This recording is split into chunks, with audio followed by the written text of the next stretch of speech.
Hi, and welcome to Punks on Film. My name is not a punk with toys. My name is Lawrence, also known as a punk with toys, as most of you know, and my guest Matthew. Say hi to the chat. Hello, everybody. Good evening. Ready for a rockin' time. All right, so let's have a good time today. Again, we start digging into some of these older movies, and it's kind of hard for me to find some of the screenshots. I could take pictures. We're trying to do this for fun. Gotta still figure out a good system of sitting down, but you start realizing how much time it takes up. Next thing you know, you're like, man, oh man, I have all this stuff going on along with this. So I do want to mention, so if you looked at Punk with Toys, I did remove all of these, all the live streams that we did.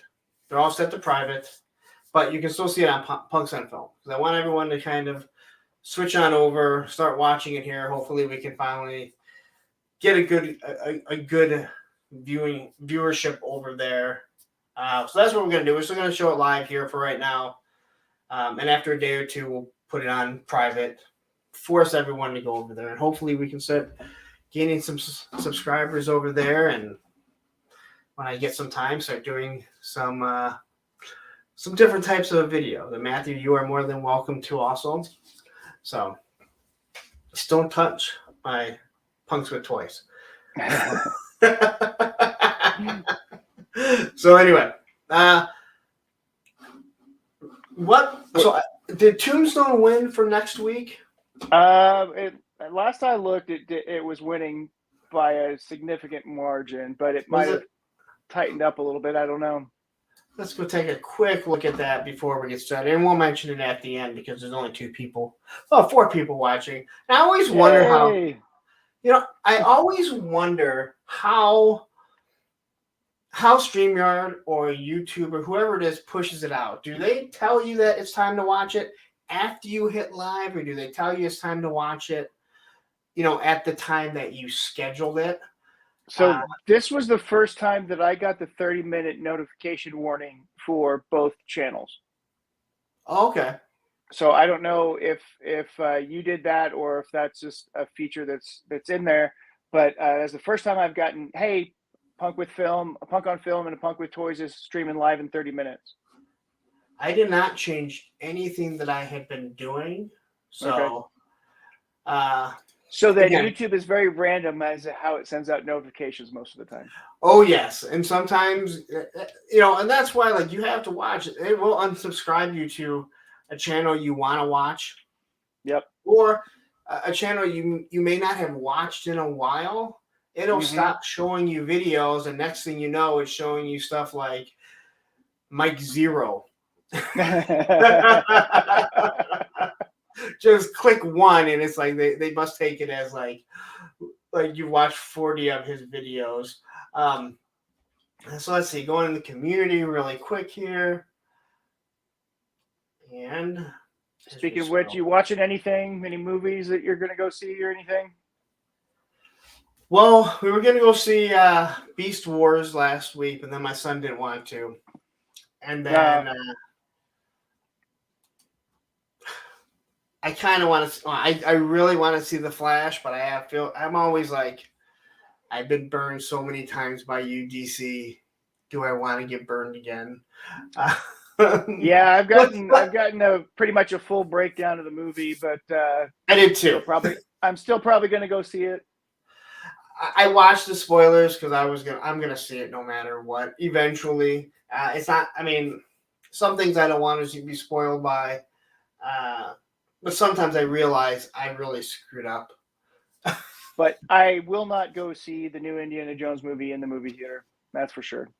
You want to, or you're not? No, I'm not. I'm not going to.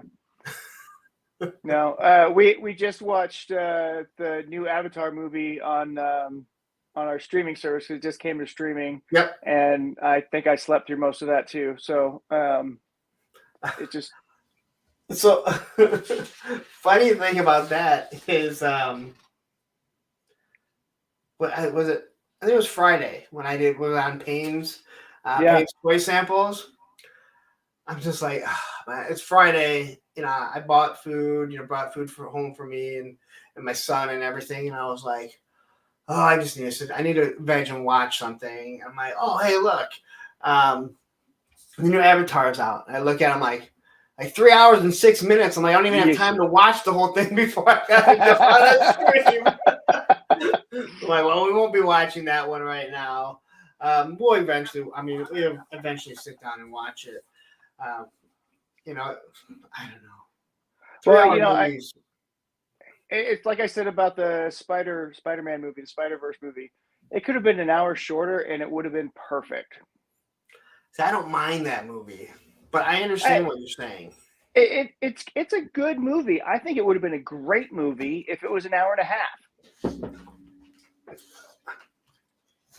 I think an hour and a half is short. I mean, when I say hour and a half, I think Commando. Commando was like the hour and a half movie, but but here's the thing: is that everybody's gotten into all these over bloated, crappy CGI movies and stuff. If you have a tight story, you can tell it in 90 minutes, and it's entertaining, it's engaging, and it gives the audience what they want. This is what they did in the 80s. Also, you get twice as many screenings per day to get your revenues up. So you can screen it more times. You can make a whole lot more money if the movie's actually good. Now, you do a 2.5 hour movie, it literally cuts the screening times in half to what you can show in a given day because of the hours that movie theaters run. So the revenue drops. I never thought of it like that.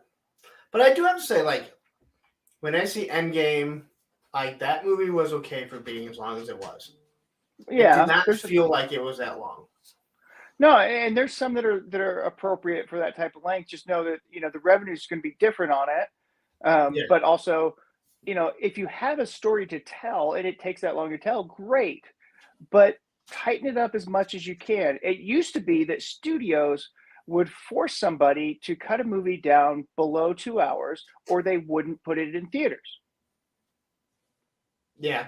And again, you come from a totally different place than I do. And again, I think the other show that I'll be doing the opposite Thursday with a friend. I'm eventually going to have you on. I hope you haven't taken offense that I haven't asked you yet.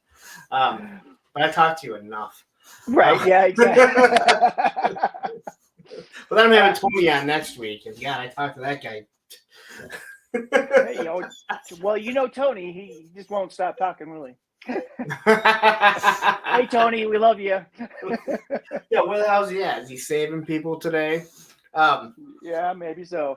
I did finish watching 1883. That is a phenomenal show. I really like that one. Yes. I watched that, and I watched the one with Han Solo, 1923. We just started that one. Yeah, I like that one. You haven't watched it at all?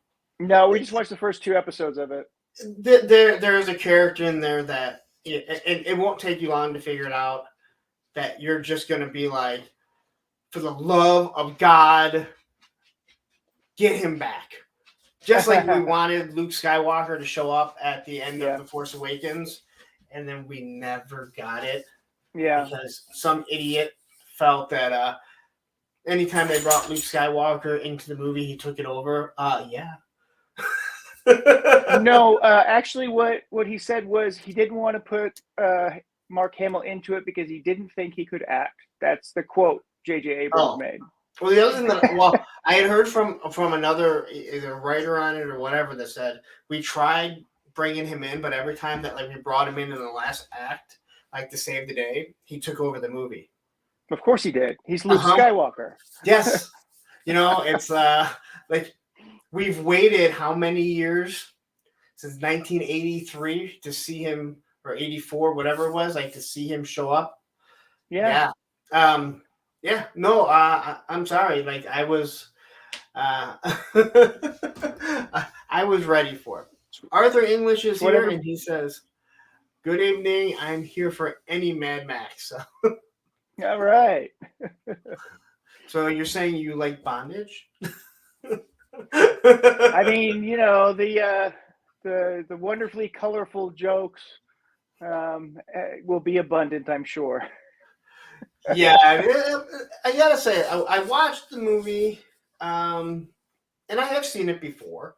It's one of those movies that a lot of times you think you haven't seen a movie or watched it all the way through, and then you watch it and like, oh man, I totally remember this movie. So Yeah. uh, let's get into it.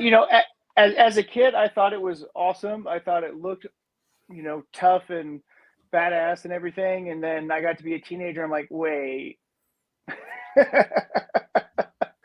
um, Those two on the bike. Oh, well, I don't know. you never get that feeling from Mad Max. No. Like, never him. Like, you look at him, and even though he's not like this big, physically imposing guy, you never get that feeling like he's.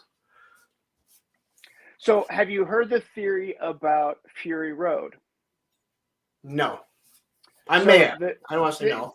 One of the theories on Fury Road, because it's a different actor playing Max, Yep. that it's not Max, that it's the feral kid. Oh no, I have not heard that. So it's a different interpretation of the ending of that, like of this movie, right? That it actually was the feral kid who grew up still being feral and became Max, because Max doesn't talk a whole lot, but in Fury Road he talked even less. There was very little, because I saw that at the movie theater. There was very little. Yeah. Yep.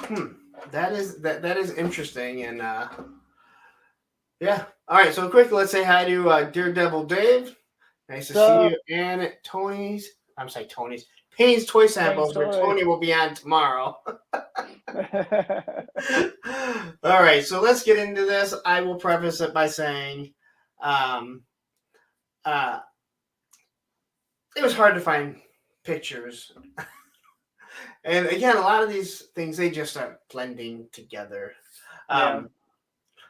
So here, there's more than one or two covers of the video or of the movie.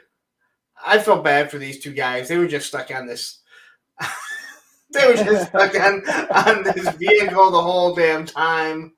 Well, obviously it was future inspiration for what he wanted to do later, but I thought the beginning of the movie was interesting and useful in the fact that it recaps the whole first movie. Yep. With all of the important parts, anything you need to know about the first movie was pretty much covered right there. Yeah, it was a nice narrative at the beginning, explaining everything that happened. So yeah, if you didn't see it, then, or if it had been, again, you got to think back then, like you couldn't just rewatch it in your home like we do now. Yeah. Pull up a streaming service. So I liked how they. If you had enough money, you could, because VHS tapes were $100 to $120 a piece. I remember when I found out how much VHS tapes cost, because of, I want to say, there's one of the Star Trek movies, and I asked the guy at the VHS store how much they cost, and he told me how much it would cost, and I was like, what? And he's like, oh, they're always really expensive because they don't get a profit from renting. So we pay this big we pay this big fee. That's why you have 100 tapes up there. Yep. And we make our money back. But you got to think, they were making money hand over fist. Well, because back in the day, the studios didn't have that secondary revenue stream unless they put the movie back into theaters, which happened a lot. Yeah. So they'd redo movies back there, and so they would get the revenue from selling these tapes to the video rental places. And soon enough, they figured out, wait, we can sell this to the mass public if we make it affordable for them and make even more money. Yeah. And I think once DVDs came out, so much easier to produce. Oh, yeah. So, all right. So here's the cover. Like I said, we get into it. And right off the bat, I mean, they're just going at it. There were some pretty funny sped up parts that they kind of did. Like did they just hit fast forward? It looks so fake. But again, oh man, I gotta show you the car chase video I made one time.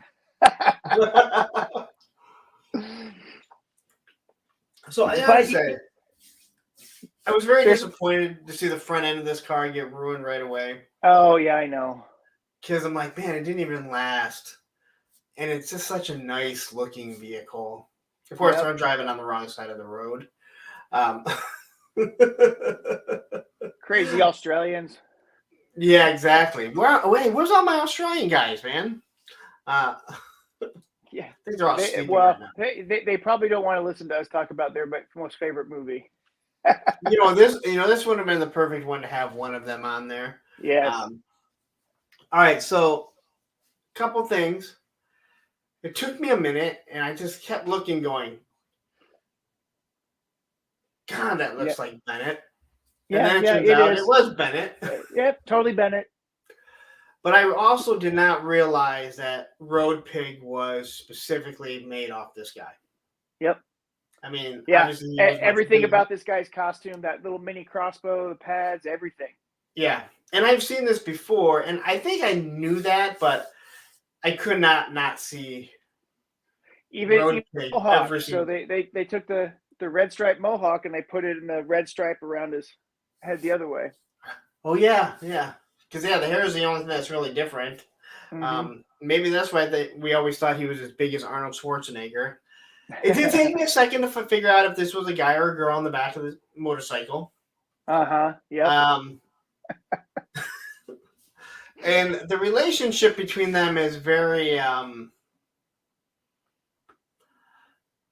Well, guess I it's, mean, let's just say the guy up front is wearing chaps and no pants behind the chaps, just a little furry tail. I'm just saying, that's all he's wearing.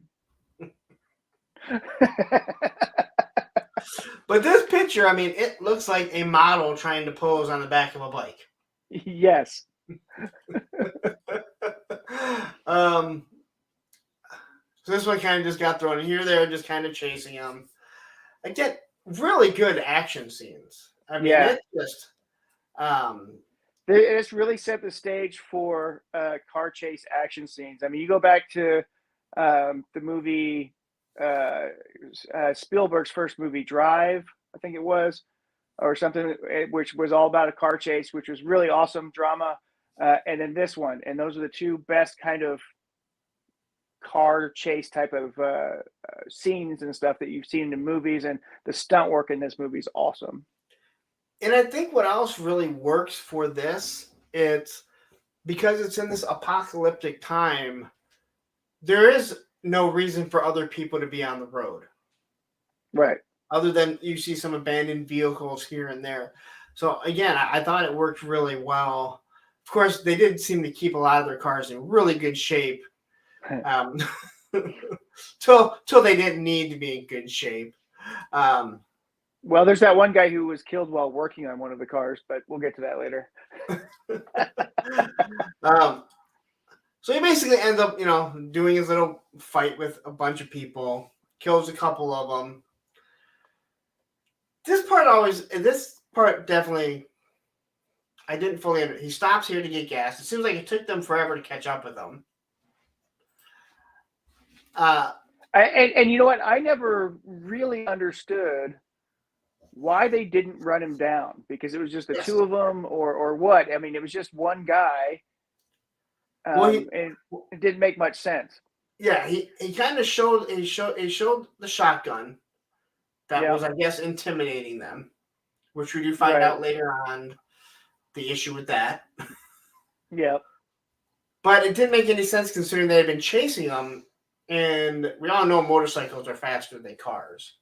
Now maybe because this one had the nitrous or whatever, they weren't going to get that far ahead of him, but they yeah. seem to be really far back. Here they're kind of catching up to him, and he kind of just walks up like, "Come on, let's just do Well, this." I mean, also they must think he's pretty crafty, because he sure did make sure that they shot each other with their crossbows. yeah, that's. And I like how he pulls it out. Yeah, He just kind of pulls it out. yeah. That scene's awesome. That picture's awesome right there. Yeah. So this is like he kind of walks up, and of course, I'm not going to spoil anything. We know that it's not loaded. So, hope I didn't spoil it for anyone. Your commando guy, Bennett. Bennett. He was also in Inner Space and Weird Science. When I started looking, I did see Weird Science, and I had heard that. I don't even know what Inner Space is. Oh, the Martin Short movie?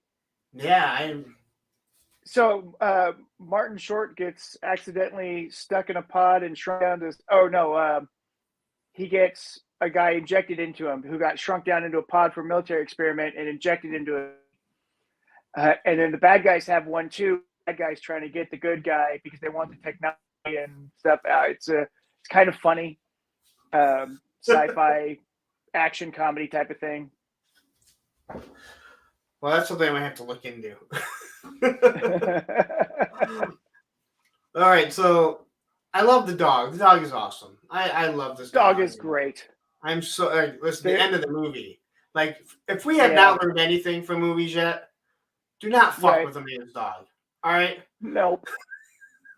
All right.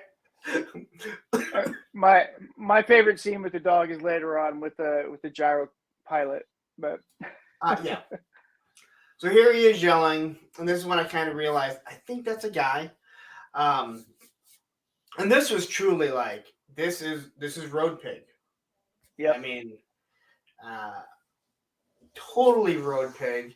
And there's a lot of things in this. I gotta say, I know I discussed it with you earlier, and this was before a lot of things, but a lot of A-Team vibes, a lot of G.I. Joe vibes. Yep. He-Man vibes. Then we'll get to it shortly. I couldn't find a picture of it. That's when I should have went back and watched. Here's his picture again. Oh yeah, the whole scene where he's gotten stabbed with the arrow and taking the arrow out. There's all kinds of weird stuff in that too. But yeah. Oh, you forgot about the jump scares. The corpse falling out of the truck. I couldn't find this stuff. Oh yeah, he opens up the tractor trailer door and the corpse falls out of it. But he scavenges the body and finds a music box. And he starts playing the little song, "Happy Birthday to You."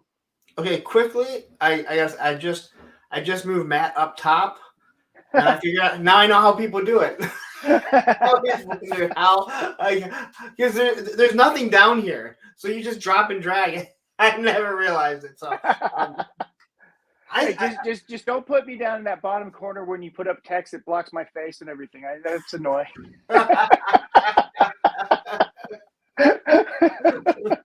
It's awesome when you put your guest in a little spot so you can cover them up whenever a text comes in. Every time a message that you throw up there, yeah. Some hosts actually realize like you shouldn't have them down there considering they are the guest. Some do, yeah, some do. But you should be up. You really, I do this, but you really lead throughout, so you really should be up on top of there. Yeah, Deep Waters just said, yeah, Bennett has a great part in lines in Weird Science. I have to go back and watch Weird Science. It has been a long time. And Daredevil Dave says Inner Space is worth watching. So I like Inner Space. I think it's one of my favorite Martin Short movies. I don't have very many Martin Short movies that I like. Okay, so completely off topic here. The show on Hulu with Martin Short, Steve Martin, and a younger girl. Murders Only. Yeah. It's about a podcast about murders. Oh yeah. It is so good. Nice. Both seasons. So good. If you haven't watched it, I think it's called Murders Only, right? Yeah, so Steve Martin and Martin Short. Yes. I think they make a good pair. They make a good team. Yes. Nice. It's been a long time since I've seen the Three Amigos. But that okay. PNC says only murders in the building.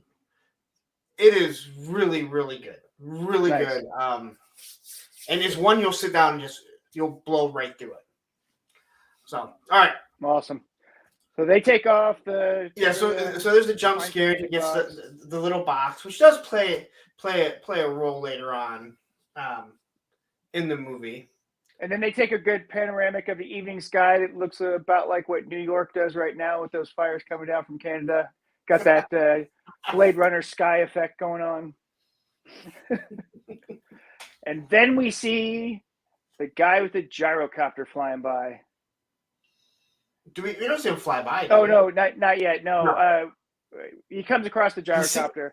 He sees with the naked women fin on the tail. Yeah, with the naked women on the tail fin. Yep. And so this guy kind of pops up out of the ground. Well, no, he's got the snake there, right? Oh yeah. And so there's a poisonous snake that's wrapped around there that he kind of gets the snake off, and the snake's going away. And he dealt with the snake. He didn't have to get bit by it or anything. Throws it down, and then that's when boom, booby trap. He pops up. And again, like you already know, it's not going to go that well for this guy. Well, we also learned this is where Max has his car booby trapped. Yes. Right, and he's getting ready to blow the tanks if the guy's doing the wrong thing. He's getting ready to pull a weapon on the guy, but the guy knows that he's got a weapon, so he's got some brains to him. Yeah, he's kind of a smart guy. And it's been so long since I saw the first movie. I don't remember if he had things booby trapped like that before. Because he was a cop. He wasn't thinking about stuff like that. And he goes off the rails when his family is killed. Right. And understandably, right. you're gonna pop. They ran down his wife and kid. What was that? They ran down his wife and kid. So Yeah. I mean,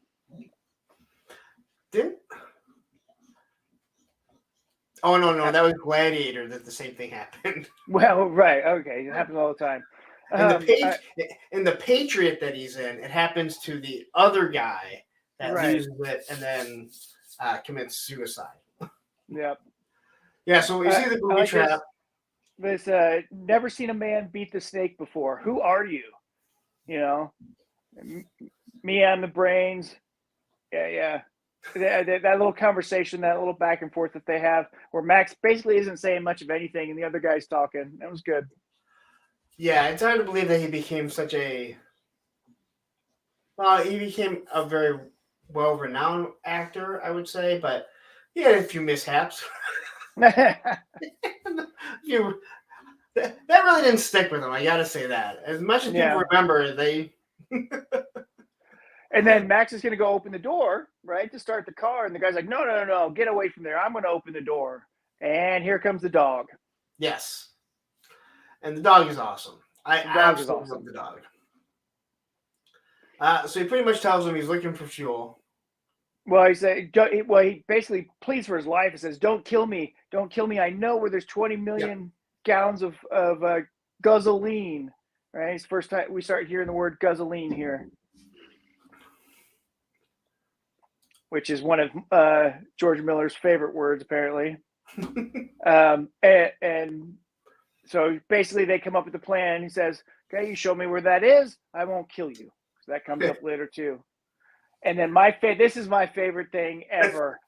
This is so awesome. The dog is holding the trigger to the gun, and they're driving down the road, and a jackrabbit comes by, and the guy's freaking out as the dog looks over at the jackrabbit but doesn't really flinch. And he's like, oh, my God.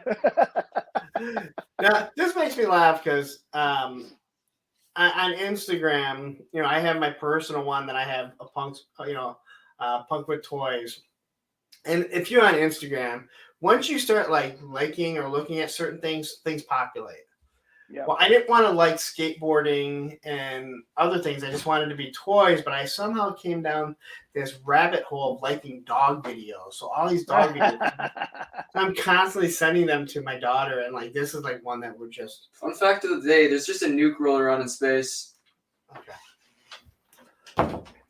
Did you change your algorithm when you watched that bird on the skateboard video I sent you? Oh yeah. I can't get Roman to go on one, that's for sure.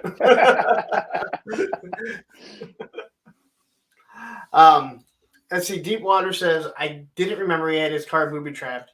It also plays a role in a different vehicle in Thunderdome. Sure did. I don't remember. I know I've seen Thunderdome, but I don't remember it. There are 2 other people in this house, buddy. One of them you could go hang out with. Do you need to go outside? One moment. Yeah, I mean, the dog is one of my favorite characters in this movie. I think he's great. I just wish they hadn't done what they did, but these characters that they've created in this movie are really, fleshed out. They may be stereotypes or caricatures or whatever, but they really feel like they're 3-dimensional. That they're not just 2-dimensional characters. I agree, and with the little dialogue that they have, Yep. it is overly shocking. I think how much you really do get out of them. Well, and that's what it comes down to when you have good actors. Yeah. So he takes them to see where all this is. Now, it was odd. You would have thought you would have got more shots, but when you first see this place, if I remember correctly, you have all this game that's just like driving around them. They're shooting the flamethrowers at them because they have so much gasoline to waste. They can just use flamethrowers. Why not? Which still was shocking to me. I felt like you could probably get by that. They had a problem with filming a lot of these scenes because they started it in one season and ended it in another. So there's some inconsistency in the background because it's supposed to look like a desert wasteland, but there's a point where everything's green, and they had to color filter some of it out, but you can still see it in a couple of clips. All right, so and this is where we see Humongous. All right, so I don't remember if I put this in the right spot. I think this actually comes later, but just kind of showing the flamethrowers. Quickly, I want to say, Daredevil says, got to go, but it's been fun. I'll be watching on the replay on my way to work. Thank you very much, Daredevil Dave. I always look forward to seeing you. You're one of the regulars here and on the other stream, so be safe, have fun. Work sucks. But they got these awesome flamethrowers. They're not protected, so you'd think that they'd be able to somehow get by them, but it does seem like guns are not. There's not a lot of guns. Well, if you think about it, crossbows and bows and arrows, you could retrieve that and use it again. Yep. For firearms, you have to reforge the bullet and repack it with powder. So you have to have powder, the bullet, and you have to save the shells. So it's a lot of recouping versus an arrow or a crossbow bolt where it's just yank it out of the body and reuse it, clean it up. Which I know a lot of people stopped liking The Walking Dead as it continued on. I always liked it because to me it was, this is how life would be. I think in many ways. He's already back up here. How long before he's whining?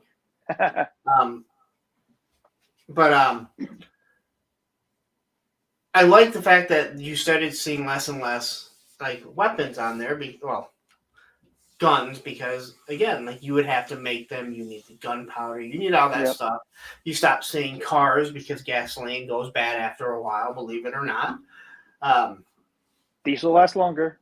Yeah, and that's why we all need electric cars. Yeah, because we all have the power grid to plug into. Yes, well, you just need solar panels. So here they're basically just watching it.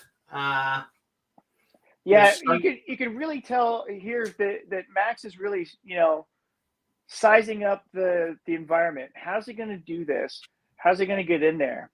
And you can see the whole process of him thinking. And I love when they whip out the binoculars and the other guy's got the telescope and he takes it right out of his hand. Give me that. That's going to work better. And it's funny because like he doesn't just have the telescope. He's like extending the telescope, and it's it's something like you see in like a cartoon. Yep. But it works so well because it's not like too long and goofy. And he kind of looks at it. And he's like, yeah, I know. Yeah, it works. It works. So they kind of wait on this. If I remember, they go through nighttime, right? Yeah, they go through a little bit of time, and they have their little meal, right? Yep. They get to eat the dog food. Max opens up a can of dog food and eats it and gives the rest to the dog, and the gyrocopter pilot guy is trying to get it, and the dog almost kills him. And when the dog's done, the gyrocopter guy gets whatever the dog didn't want. And the dog didn't have a name or anything, right? Like, No, there was no name for the dog. But he also was a little disappointed because he's like, I showed you the gasoline. You're supposed to let me go. And he's like, no, the deal was I wasn't going to kill you if you showed me where it was. I think Mel Gibson is a fine actor. I do like a lot of the movies that he's done. Unfortunately, he just doesn't like. Yeah, there's some issues there, but Lethal Weapon is a great series of movies, and he does play the crazy guy really well. Just saying. Yeah, he does. But again, a lot like Tom Cruise, he does some really good movies. He did. So we do get the cars that bust out and try and get away. Now, I don't. Where were they going? Is that did I miss that? Was it addressed where they were trying to get? Because I think it was 3 cars that broke out and went 3 different ways. So it's never really explained, and I was looking for it, trying to figure it out. But it looked like they went out to look for a vehicle to scavenge that can haul their rig, because that's what they need.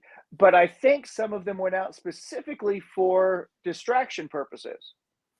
And it looked like, okay, we need to draw them off, and so the real scouting party can come out at the end, right? And that comes into factor later if you think about it again, because it seems like that seems to be their strategy, is distract them, send them chasing off one way, and then get somebody out, get the important thing out. But what doesn't make any sense is the gang isn't always there in front of them. Yeah. Like they leave. It's like, oh, our shift is over, and the other guys haven't shown up. Well, so it probably came down to the fact that the sun was going down. They needed to get back to a base camp where they can refuel or work on stuff or strategize, whatever they're go have fun in the tents, whatever they were planning on doing. But they had to back off away from there, because if they're too close and set up camp, then they're in danger of getting ambushed, because they're basically unprotected out there. So it is a strategic retreat because of darkness, probably. So they take off. 2 cars go one way. Right, 2 cars went one way. This car went right through them, and it is very graphic on what you see happen. It's very graphic. I mean, they pull down all the drapes. Yeah, literally. But I mean, so they pull these two out. It's kind of baffling why they would send a female out if they know they're going to do.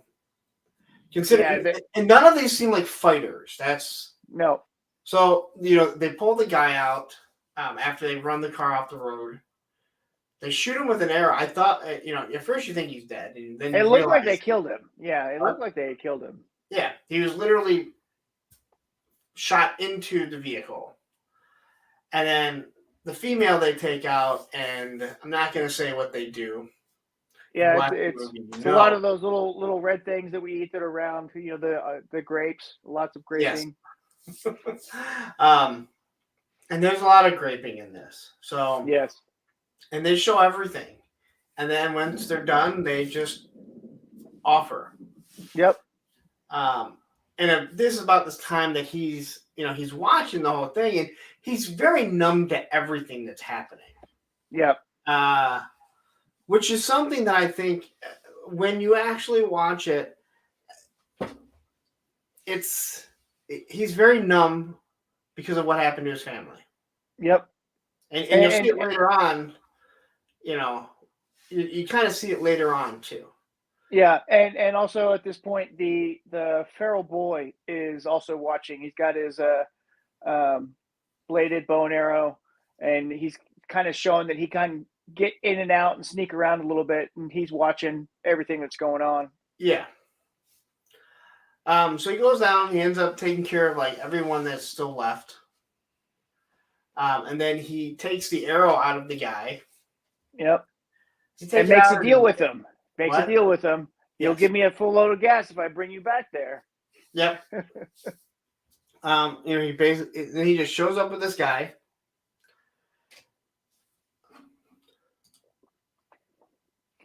They let him in. You see the old woman fussing, and you see the young woman, and you see Virginia Hay. Yeah, there she is. I love her. She's amazing. She is absolutely beautiful. Yeah, she's gorgeous.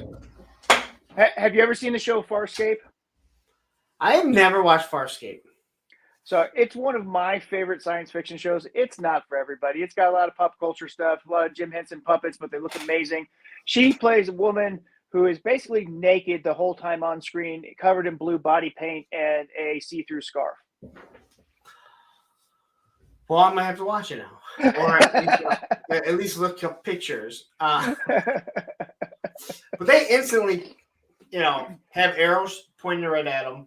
Oh yeah. And I'm sorry, she's absolutely gorgeous. I mean, Yep. even looking back in '82, you're looking at her like, man, you're gorgeous.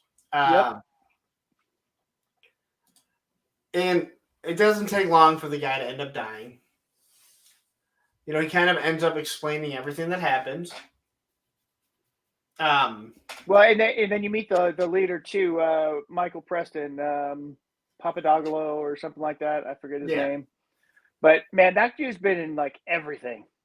If you look at like TV in the late '80s, early '90s, he's like in everything. He's been in, and again, I recognize him right away. I couldn't tell you one thing that he's been in, but I know Highlander I've seen him in the Highlander TV series, Renegade TV series, Airwolf TV series, Baywatch Nights, Jake and the Fat Man, Super Force, Alien Nation, Superboy, A-Team, and a couple other. There's a couple other movies that he was in that weren't that great, but yeah, you can see him in almost any of the action '80s sci-fi shows or action '80s TV shows he had a part in.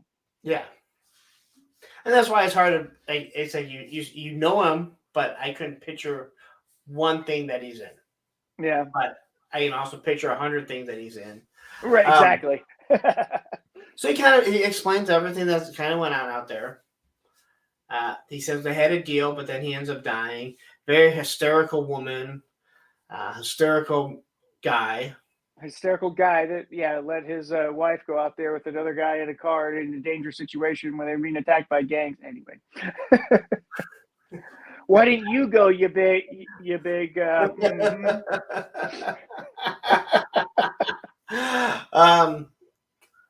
So again, any shot with her in it, and they made her look just beautiful throughout the whole time.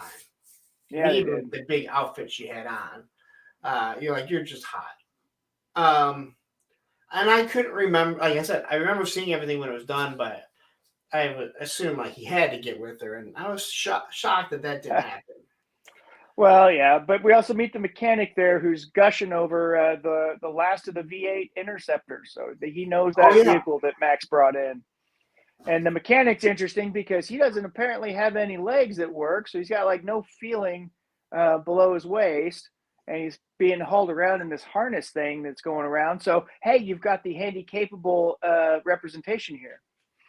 Yes, and I gotta say, the inside of that place was pretty nice. They had chicken. I mean, they had chicken, they had pigs, they had goats, they had all this protective structure, the fuel source, and yeah, they got a nice little town there. Yeah, so I don't know why they wanted to leave so bad. Other than the fact that the gang is relentless, but they've got to run out of resources at some point. Yeah, considering it looked like they had more than enough gas for everyone.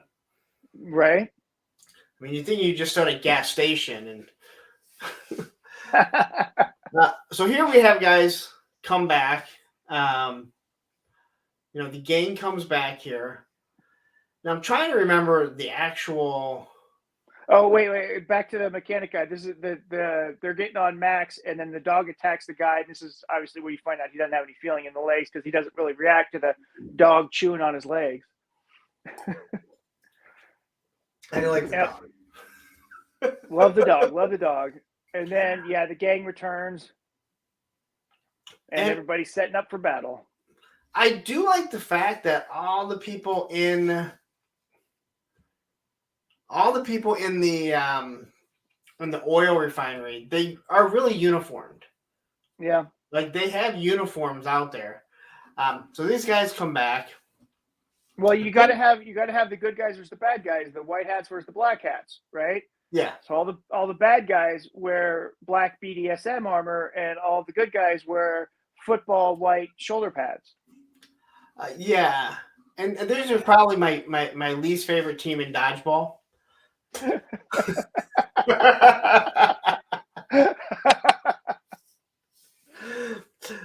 So they show up, and the big white guy, he is just a complete bitch. Oh, totally. He's and this guy's trying to tell him to shut up. They end up pretty much beating him up, and then throwing the sack over his head. And we get introduced to Toady. Toady's the mic man. He comes out there and introduces the warrior of the wasteland, the Ayatollah of Rock-a-Rolla. The guy in the back here. It's the first time I had ever heard the Ayatollah of rock and rolla, but that gets used a lot. And when you look at this is the Dreadnoks. Absolutely, that's the Thunder Machine right there with two guys strapped to him as body bags. Yep, I mean this is the Dreadnoks. Other than the Dreadnoks, other than Road Pig, does not dress in BDSM. But you just look at everything and you're like, okay, you see where they came up or expanded on that idea. Yep. Now, we see the kid sneaking out through the tunnel. So this is the first time we really see the tunnels and how he gets in and out. So Jason here, before he was doing Friday the 13th, he's very intelligent in the way he talks and everything.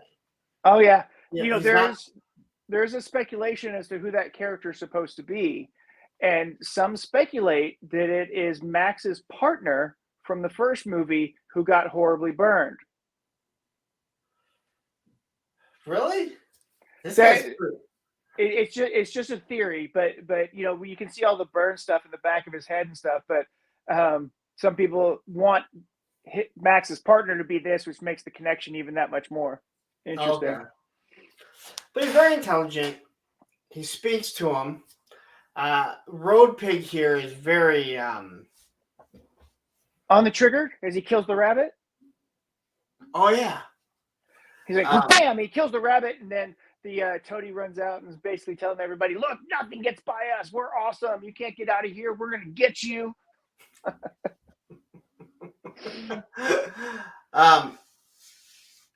Now I'm trying to remember. This is where he tells them that he has 24 hours to hand it over, and he's going to let him go, right? Almost. We have the feral boy tossing his boomerang first. But I mean, it's this turnaround, right? Like this time when they're there. Okay. Yep. So the feral boy comes out. Throws the boomerang and it gets dodged, and you see it fly around and it comes right back to him, and everybody's like, okay, that's all right, that's cool. And the kid throws it again, and this happens. Yeah, and that enrages Road Pig. Pig's not happy about that. Yeah, Road Pig is not happy. But he gets over it pretty quickly.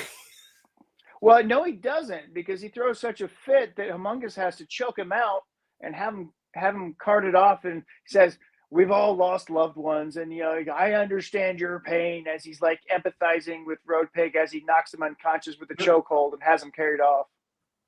No, he gets mad when he sees Max, doesn't he? He does get mad when he sees Max. Because that's when he flips out. Okay. Right? Mm, I thought he saw Max, and then that's when he started like really flipping out. yeah. I mean, I could be wrong. I mean, Da, da, so da, da. the kid gets the boomerang back. They throw Yeah, it. and then Tony tries to catch it and loses his fingers, and everybody laughs. Now I love that everyone just laughed at him. Like they just found like the joke funny. Like here he is. They're all literally just laughing at him over it. Because it's so damn hilarious. that he tried to catch the boomerang. Yep. Okay, so So Arthur says so we no. It get is like who is he? Me or Matthew? Because listen, I could completely be wrong. I'm not gonna lie. I'm like you watch these things. You're trying to take notes. You ever try and take notes watching a movie? It's not that easy. Like you don't like. Normally, you sit down and watch a movie for enjoyment. You're trying to watch it, not even to break it down, just to have talking points. Okay, so he says, Matthew, you were right about it. Well, Arthur, now you're not my favorite person anymore. love you, Arthur. Great, man. Gotcha right here, man. When Matthew starts his own channel, you can go there. There's enough I'm just YouTube messing space with for you. everybody. I just remember. I remember him seeing Max and getting mad. Right? Yeah. He does see Well, Max and like. he does kind of flip out when he sees Max, but I think that's later on when they're getting ready to attack, and he's just like, I'm threatening, and I'm going to get you to. And Humongous is like, okay, this is ramping up the troops for battle. Yeah. Okay. Because Max isn't seen in this part yet, so they haven't seen Max yet because he's just hanging back, watching from the sidelines because there's no fighting going on. There's just a bunch of talking. Yeah. And then this is they give the 24 hours, I guess, and they come back, and the kid comes back, and Max gives the kid the music box. Yes. And and Max is just listening to everything that they're saying. Yeah. But he already knows because he's already dealt with this gang. Yep. He knows what they're capable of. He's also, he was a police officer. So, he has, obviously they have no real fighting ability. And he doesn't want any connection to any other human beings anymore. He doesn't want to rekindle that connection. So he's just like, I'm out. I'm here to protect me, my car, my dog, because that's all I have. That's all that exists to me in his world. So that's all he wants. He wants his gas and he wants out. Yeah. And again, it's kind of understandable. So here we have Jason talking again, giving his demands. He has microphone. Again, this is straight out of Dodgeball.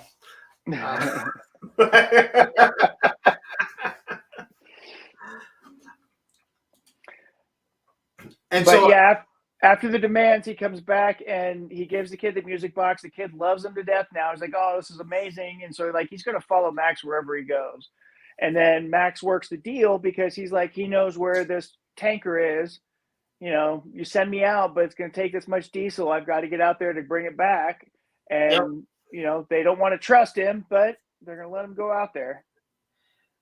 And he's just like, you have there's one female in there that's like, he seems really reasonable. Like, yeah, right. Gang killing people. Like they have two of the guys on in the front of the car. Yeah. I mean, how reasonable is he really? I mean, yes, he spoke articulately. Is that the difference there? You don't think he's a warlord? You don't think he's adept at killing everyone? But the guy is Jack, so he does find a way to work out in the gym, wherever the gym is. I don't know. Maybe they have one. Somebody's got to lift up the car so they can get underneath to work on it.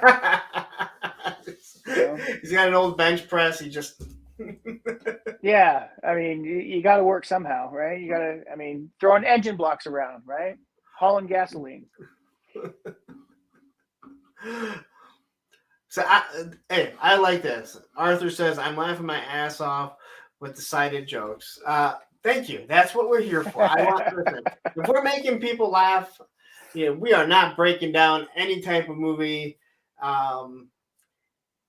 in a way that's gonna make people go, I never realized that. We're just here to have fun and talk about this stuff, and we engage with you guys as much as you are out there, so we love it. Yeah. So, he brokers a deal to take Diesel out. Now, we've discussed other movies with people that have superhuman strength. Now, if this was a guy that we had once seen carry a tree on his shoulder, it would be more believable. But anyone that's ever carried, let's say, 2 5-gallon buckets with water, let alone this, realizes how heavy this is. And this is big. And clearly they're empty because they move around way too easy. Clearly they're empty because I have put over 300 pounds on my back and squatted. and you make a face, right? Yep. There's definitely faces being made. But also, he has to go pretty far to get this. That was the other thing that I'm kind of like, dude, that's he's in the middle of the desert. He's got no water. He's got really no food with him. They're just throwing him out there with that and whatever's on his person to go get this truck that's miles away, and he's got to go through enemy lines to get there. Yes, come on. He has to avoid the gang. And how long is it going to take the Navy SEALs with this to get there? But not Max. But hey, you know what? That would ruin the movie. So yeah, right, yeah. But what's here's the kid again. The kid's going out. The kid's following him, and of course Max screws up, and somebody hears something, so they go to investigate. And right before they get there, the feral kid starts howling at the moon to try and distract him. Yeah, and so that gets them to say, "Oh, it's just coyotes or whatever." Fuck off. And then they, Max gets out because the kid saved him. And also the fact that no one realized the kid kept going in and out, I don't care how small he is, it meant there was a way to get in there. Well, so I think the people in the camp knew, but I don't know that the gang knew. I don't think they were that observant. Well, they saw the kid sitting right there. Like, he had to come from somewhere. And remember how he got back? He did a backflip and disappeared, right? Did a backflip. Hey, it was a great little backflip he did. It was pretty cool looking. Didn't we just watch that in Big Trouble in Little China, where I'm like, he just becomes this, this 5-star Olympic gymnast while fighting. Well, that was a demonstration, right? I mean, yeah, no. And then Max gets back to the camp, and the helicopter pilot's gone. But he was dragging stuff behind him, so he can find him. Yeah. So he gets to the truck, and so he chases down the gyrocopter guy and convinces him to help him get over there with a copter. Oh yeah, that's right. Okay, you know what? And the dog wants the snake. He's going after the snake when they get back to the gyrocopter, and the guy's like, "It's my snake. I trained it. I'm gonna eat it." Why would you spend all that time training a snake to be that and then eat it? Come on, man.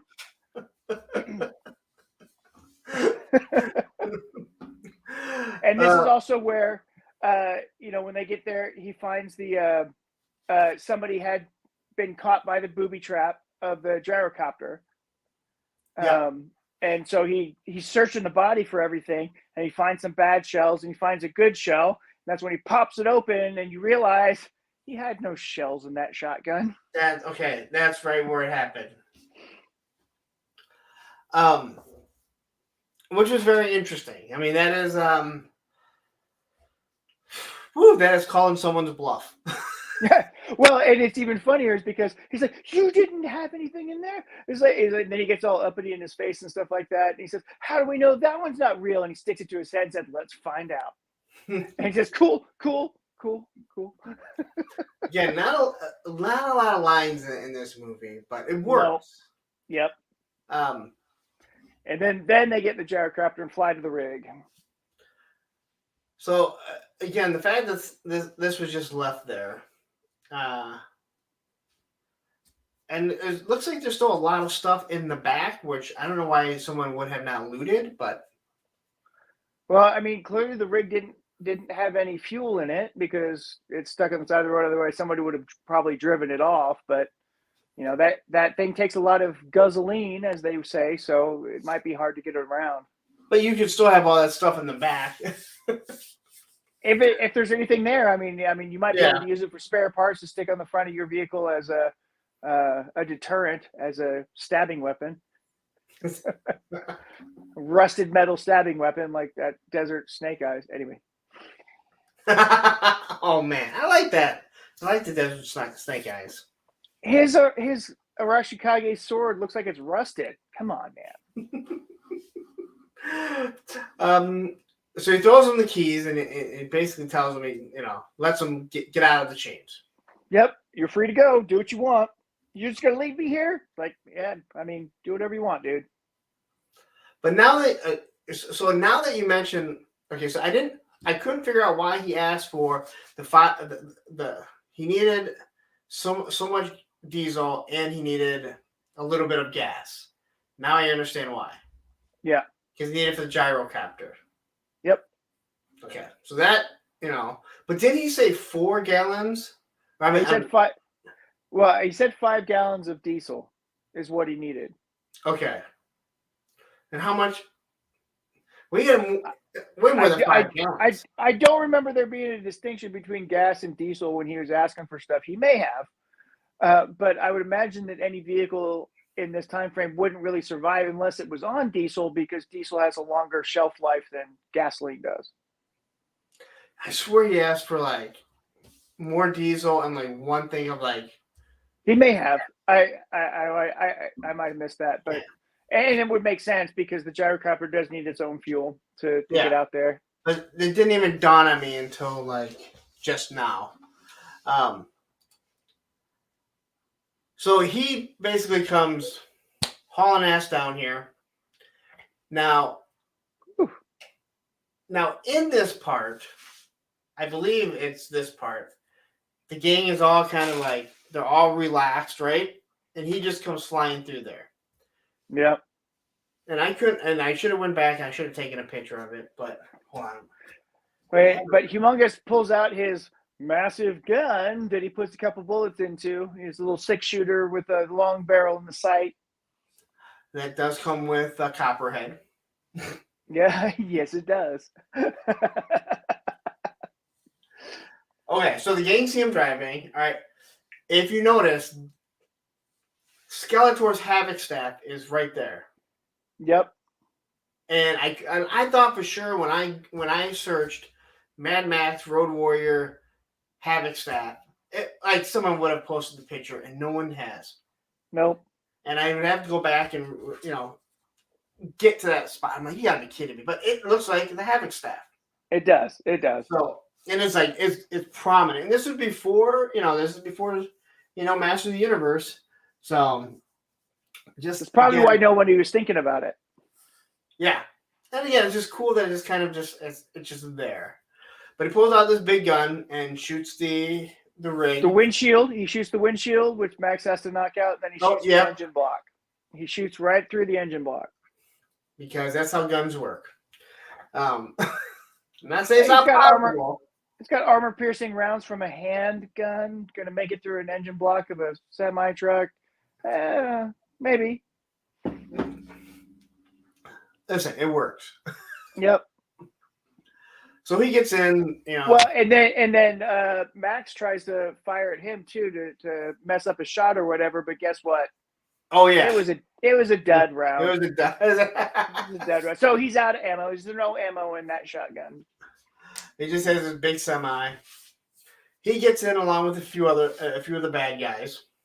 Well, yeah, because Road Pig is on the vehicle, and they're trying to blow out the tires. And then this is where the gyrocopter guy comes by and drops his snake on one of the ex-cops BDSM guys. And then he freaks out and kills the driver. And then the rig gets in with 2 cars, and Road Pig's on the back there too. And then the pink boy, man, the guy in like the 57 pink Chevy with the pink hair and all that pulls up. Yep. He's the last one there. He's like, "Oh crud!" And he tries to throw it in reverse, and he gets blowtorched to death.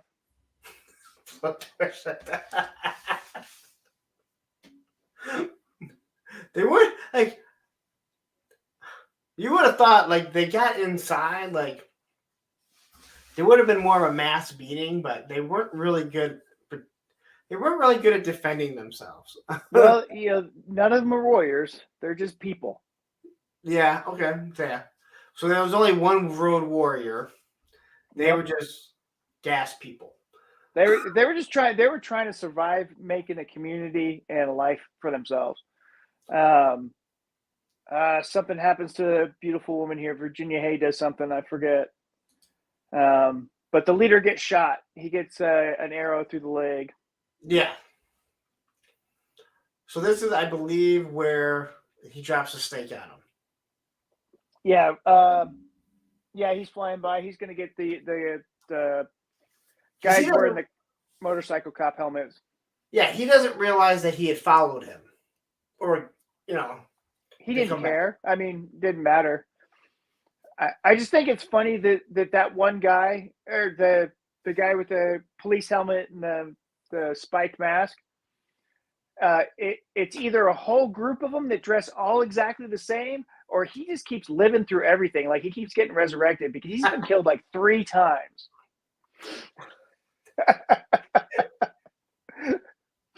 He's like when you played G.I. Joe and you only had one Cobra officer. So after you killed him, you just moved him back around. That's right. Move the other shot. Yeah. You switch him to be a left-handed, so it felt different.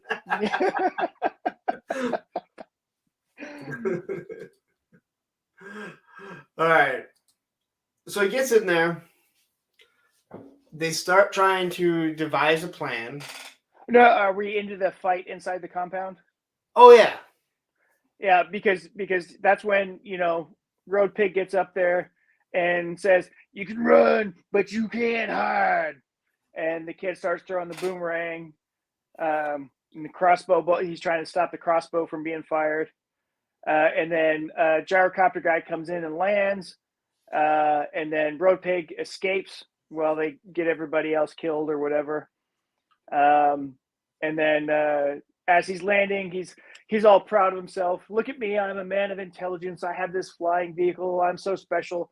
Shoo, little feral boy. Shoo, little feral boy. Go away."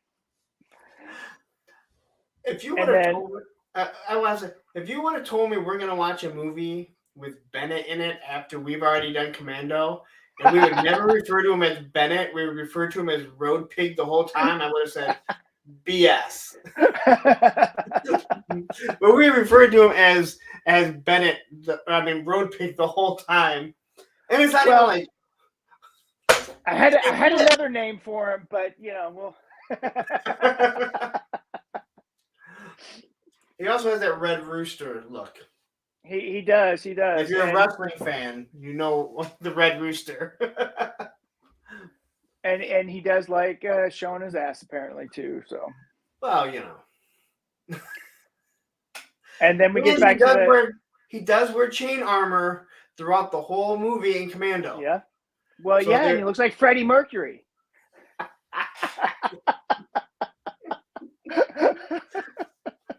See, because remember, that armor was made for a different actor who was a lot smaller than him.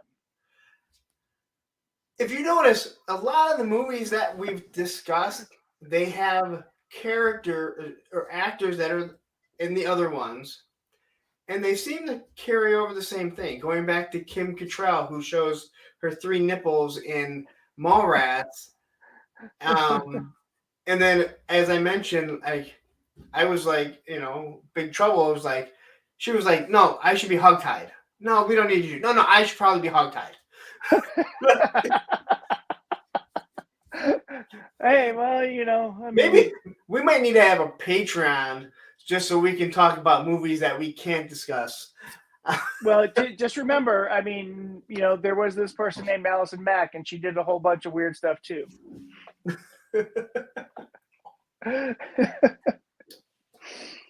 That is not our Allison. We have Allison Troy. That is Allison, not Mac.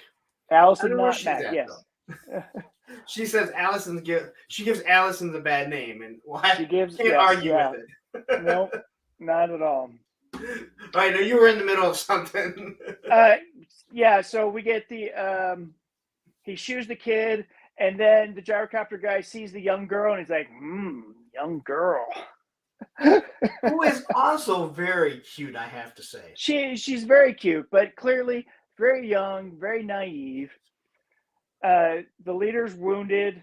The mechanic is given. They're like, okay, what's wrong with the rig? They're going back and forth talking, and the mechanic's like listing all the problems, and then the guy's like, what the hell does that mean?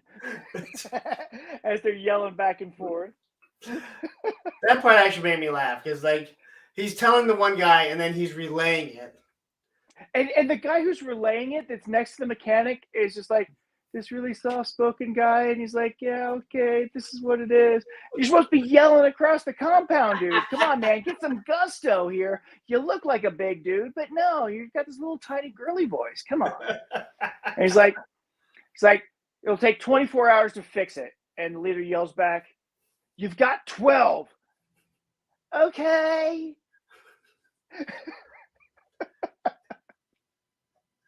In all honesty, is that line somewhere not in every single Star Trek episode ever? How long does it take to fix it? 10 hours. You have 4. Like every single Star Trek that episode. just made Scotty a miracle worker. They explained it in Next Generation, and they never should have explained it, but they did. Because in Next Generation, when they brought James Doohan back, they mentioned the fact, about how many miracles he works, and then Geordi gives him a time estimate and says, all right, Sonny, how long will it really take? And he says, 5 hours. And he says, yeah, you're supposed to give him a bigger time frame so that when you do it faster, you look like a miracle worker. Oh, I don't want to go down the Star Trek rabbit hole because that's a good one. But then we get Max looking confused because everybody's praising him and trying to give him gifts and things like that. He's like, hey, no, I did my part. I'm out. This is when he goes total Han Solo. Yeah, he's like, yeah, no, I'm out. Sorry, guys. Yep. And this is when Humongous comes back as Max is trying to leave. Okay. Okay. So, all right. So that's where I think I got things confused. So yeah, so he does come back, and that's when he gives them. Is this when he gives them the time frame? Yeah, there was a time frame before too, but this is like, you've defied me, and he starts killing the hostages in the dark, and you see it all takes place in the dark, and there's flames going everywhere, and it says, nobody gets out alive from here. He's basically saying, I'm coming for you. You can't stop me now. There's no time frame, no negotiation. I'm coming. Yep. Okay. And this is when the oil people go total A-team on the truck. Yep. I was waiting for the music to play and everything.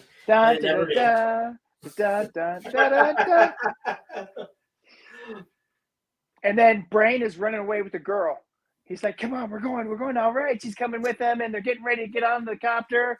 And she's like, I can't do this. It's not right.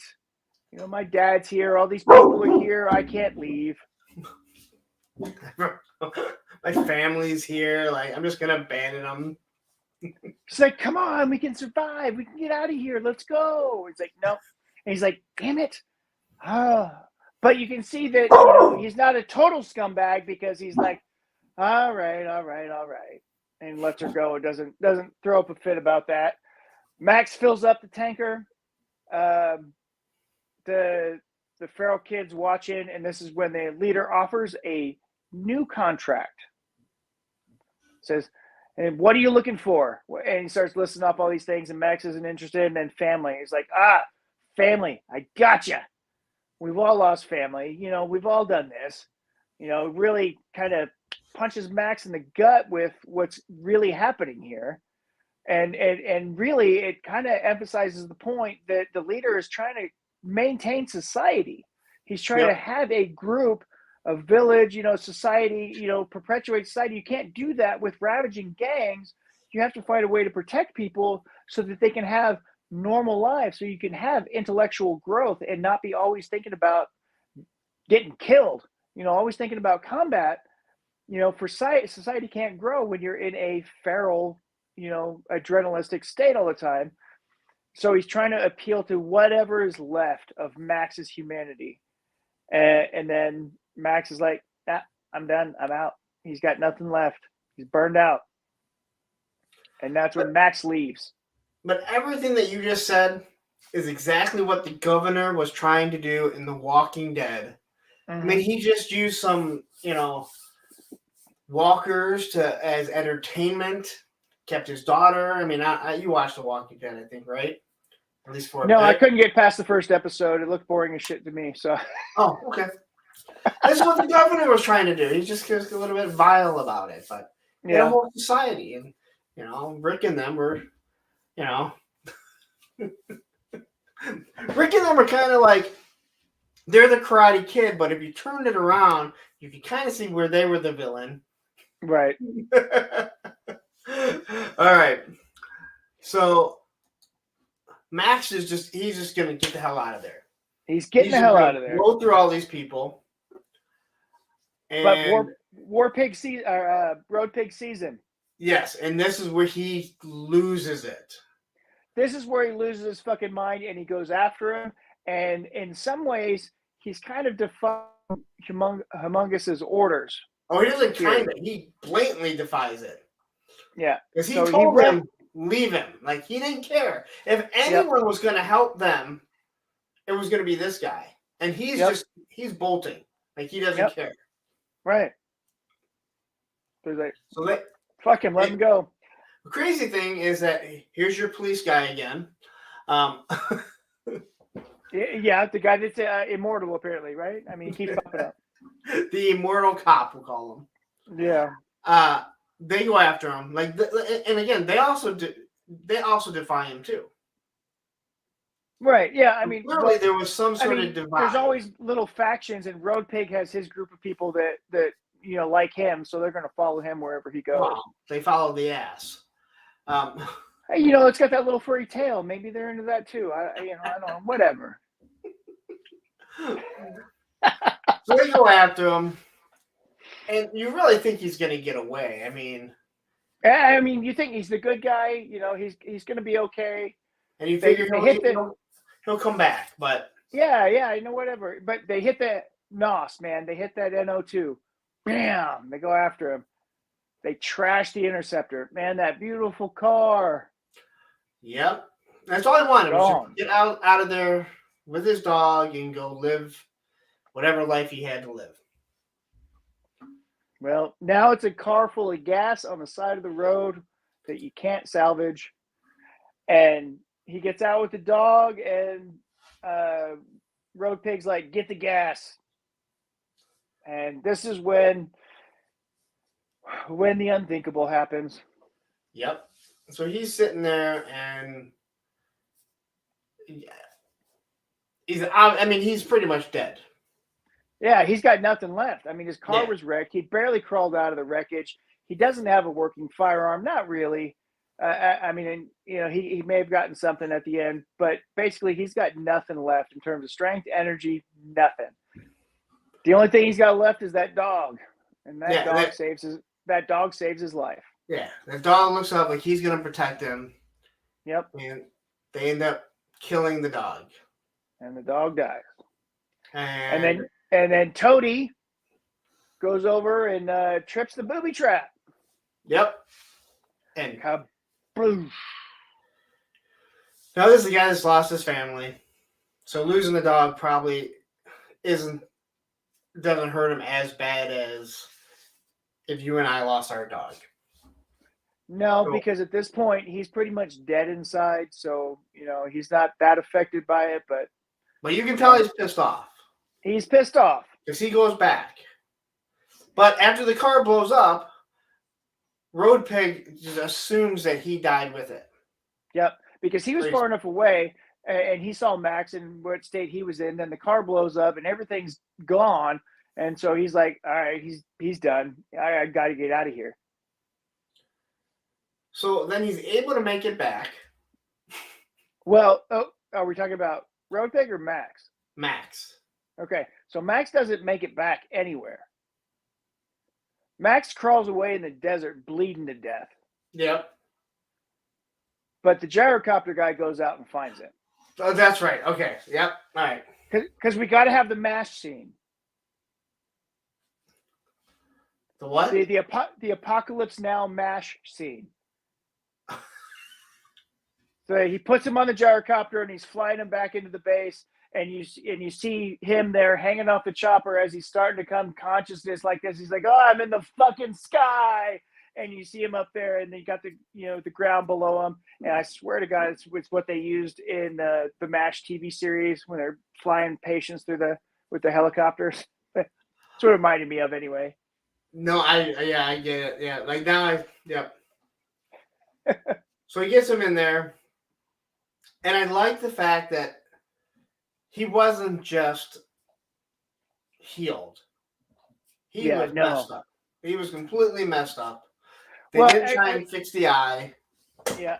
They set that precedent from the beginning because in Road Warrior, he got his leg messed up pretty bad. And in this whole movie, he had that whole hinged brace on his leg the whole time. And you saw a couple of times when they really liked Max, they were oiling his hinged brace as he was walking by and stuff. So that brace is always there on his leg because his leg doesn't work quite right. I know the feeling. I know the feeling. Hey, tell me about it. I can give you some stuff to do about it. But anyway.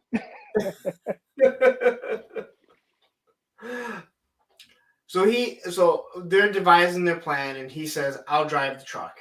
Well, okay. So he wakes up in the morning. The kid comes back, gives him his stuff, but Max says he wants to drive now, and the leader's like, "The fuck you are! You abandoned us, and now you come back. You got nothing. You got nothing to trade, nothing to offer." And he's like, "I'm the best fucking driver you got. You know it." And he's like, "Yeah, okay, you're right." Again, you can tell that none of them have any. I mean, it is really like The Walking Dead. Like, these are people that just learn how to fend for themselves. Yep. They're just not fighting zombies. Right. And then after the deal's made, we go back to Road Pig as he's chained to the front of Homunculus's car or vehicle. Because he had defied him. Because he defied him. So, he pretty much says, it doesn't matter who you are. If you defy me, you are, you're going to face the consequences. Yeah. I mean, I'm in charge here. If you defy my orders, there's consequences for it. And he changes him to the front and brings him up there and, starts yelling out his demands again, trying to create fear and intimidation. You can't scare these people. Yeah, I mean, come on. I mean, you're just blowing smoke, right?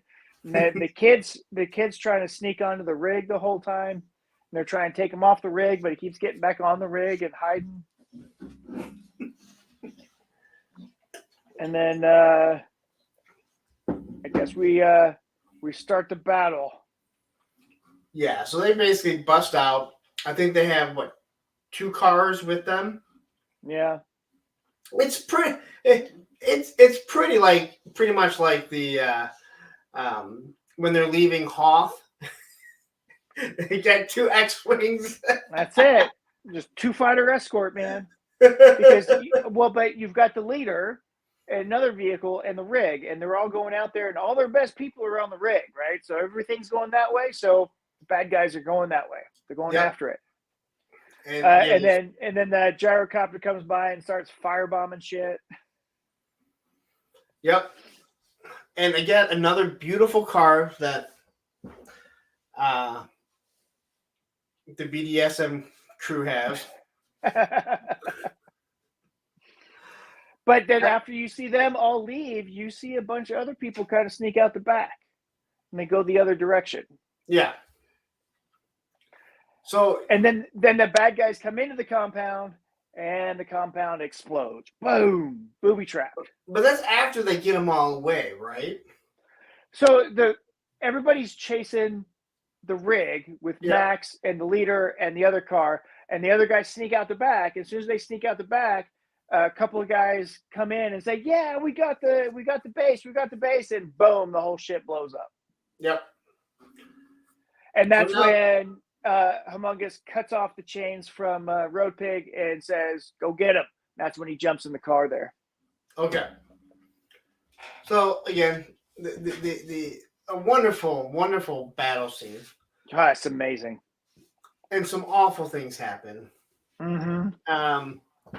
So we do see that they have 2. I can't call them gunner stations, but they're 2 gunner stations for the most part. The guy with legs that don't work. Yep. And then our hot female. And unfortunately, we lose her. But you don't see them at first. Like, you don't see them at first. Yeah, so we've got the grappling hook that rips off the door of the rig. So they're launching grappling hooks to pin this stuff out. The guy who was upset about his woman getting raped and killed earlier gets a grappling hook through his leg, and he gets ripped off the back of the truck. Yeah, that's gonna hurt. Yeah, I mean, he got pinned there before it ripped off. The mechanic sets on fire. So, he's trying to launch these fire bombs at people or whatever, but one of them gets messed up and he's all lit on fire. And he's like, it's okay. I'm okay. I don't feel this, as he's trying to pat out the fire. And then Virginia Hay is up there battling everybody, kicking everybody's butt, kicking people off the thing. She's making herself look real formidable in terms of everything she's doing. She gets the mechanic pulled off there. And then we have the motorcycle wreck, the most impressive stunt of the whole thing that almost killed that dude, as he wrecks his motorcycle and flips through the air as he's going through. I saw that in real life, and it's scary as shit. Oh no, yeah, no. That was the first dead body I ever saw, was a motorcycle that was underneath a vehicle. So, a quick side story.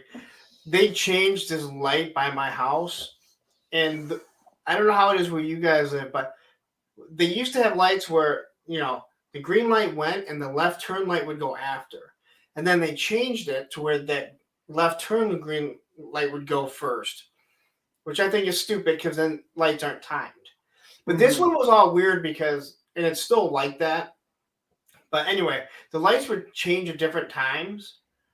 And I just gotten pizza and I'm driving and I'm looking at my rear view mirror and the light changed and the lady went to turn left, which is in your head, you would think that's how it would be. Yeah. And when she turned, the guy in the Harley just was going straight. Oh, he hit no. it. And it literally, it looked like a movie. He just was doing somersaults in the air until he crashed. And my ex went out about an hour or 2 later, then it was all still crime scene there. So, and it was just awful. Like, I watched the whole thing in my rearview mirror, and I was like, so my mom's boyfriend was driving his Honda Valkyrie, a big badass motorcycle. down the road one day, and this little old man pulls out from a church parking lot right in front of him, and he lays the bike down over it. As he hits underneath it, he actually goes over the car and lands in front of it as he flips through the air like that. And he had the handlebar of his motorcycle go through his femoral artery. His dog was 2 cars behind him, and there was a Korean War nurse that was on site there in a wheelchair, and she started ordering people around, like, you with the cotton shirt, wrap that up, and giving orders and shit. And they tied off his wound right away, real tight. The ambulance got there, picked him up, and they said, we're supposed to take you to this hospital, but we're going to take you to this other one instead, because that one's known for, massive trauma events here in this area. So if anybody knows, that's Parkland Hospital. They took him there, and those 2 decisions from that nurse and that decision to go to the different hospital saved his life. Now, see, this is where we need Tony, because he is an EMT. Yeah. So he would know that type of stuff where, where I'm at, there's multiple hospitals. And, the one right down the street from my house is considered a trauma unit. Yep. So one of the number 1 trauma units in the entire country is called Parkland Hospital. And they treat more gunshot wounds, except for maybe one in Chicago. But they treat a lot of gunshot wounds and severe traumatic events down there. So they said, yeah, we gotta send him down there because this other hospital that we're supposed to send him to, because that's what they're contracted for, he wouldn't have survived there. And and that's good. I mean, that's your job, and yep. you should know, but have an idea. Like, all right, this. Anyway, we just made everything look. We went down a bad road. Anyway. Anyway. Motorcycle scary. Just remember that. Motorcycle scary. I've got lots of motorcycle stories. Just say this. Be careful of people on motorcycles, but the guys that ride motorcycles, don't be an asshole and go in between people. Lane splitting is not a good idea, no matter what you think. Lane splitting is not a good idea. And it normally isn't people on Harley Davidsons and nope. motorcycles like that. Nope. It's assholes on crotch rockets. Trying to do wheelies on the highway. Yeah. Anyway, and I drive all day, so I see it. I see people go in between me, and I go, and every time a motorcycle gets killed, it's because of the driver, and it's like, Anyway, as we brought down the stream. Anyway, moving on. We're getting back to the battle scene, knocking cars off roads, smashing shit all over the place. I forgot. I can't even read my own handwriting right there. That's good. Well, what is your profession again? I'm a doctor. Exactly. I'm a left-handed doctor too, so that helps too. Physical therapy, not a medical doctor, just to be clear. But Road Pig, he jumps on the cab. The shells spill out of his hand as he's trying to load the damn shotgun, so the shells go everywhere. Of course. And then he brakes real hard and tosses Road Pig up front, and then the vehicle in the back runs into the back, probably killing all those poor saps that were up there if they weren't already dead. I mean, they had a shot of everything that's going on.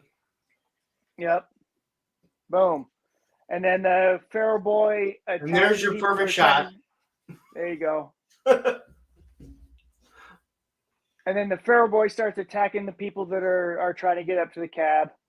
Yep. The leader guy, Papadopoulos or whatever they call him, gets killed. As he's trying to get the kid off the vehicle, he's like, "Come on, kid, come with me. You'll be safer with me." And he's like, "Nah, dude, I'm good with Max. Max knows his shit. I'm gonna stand with this dude." And guess what? Leader gets killed. Bam, yes. Arrow, car goes off, car explodes. Boom, he's done. And then the gyrocopter takes a bullet to the tank or something. He gets shot down. So his gyrocopter crashes. Max is trashing more cars, telling the kid to get the shells. Mungulus hits the nos.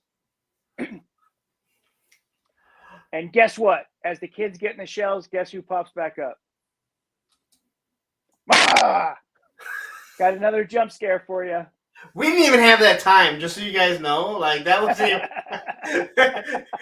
He actually has no idea what slides I have. Oh, I figured it was coming, so I figured you had to have that one. This one, I just because I finished it up today when I got home. I just did this one. I went. I'm like, I gotta find a few more pictures, and this one just happened. Like, it finally showed up. I'm like, I need this. Yes. Perfect. It's awesome. And then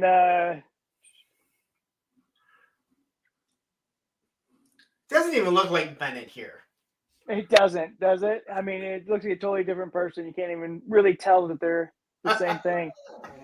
They crash a couple more cars, and guess what? One of the cars that peels off the side there, with a little tow truck type of thing on the back, it looks like he's got that foil Cobra snake on the side of his vehicle. I'm just saying, it looked almost exactly the same. So if you go back and look at the car, it's got this giant detail on the side of the vehicle, and it looks just like the one that's on the front of the hydrofoil. Oh, okay. Can I say something that had nothing to do with this? You said hydrofoil. I've always said hydrofoil. I've never referred to it as the moray.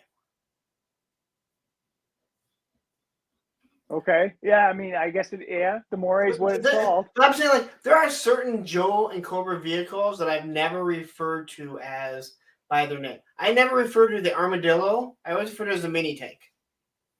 That makes sense. but when you said the hydrofoil and not moray, yeah, I forget the name that it's the moray. Whenever I think moray, I automatically say moray eel. I mean, I can't separate those two things in my head. You say what? The moray eel. It's a type of eel. Oh, okay. And so I'm always thinking of that. And if I think of eels, I'm thinking of the diver guys from Cobra. So I always called it the Cobra hydrofoil because in my head, that's just the way it's categorized. When I hear moray, I think of You Are Not the Father.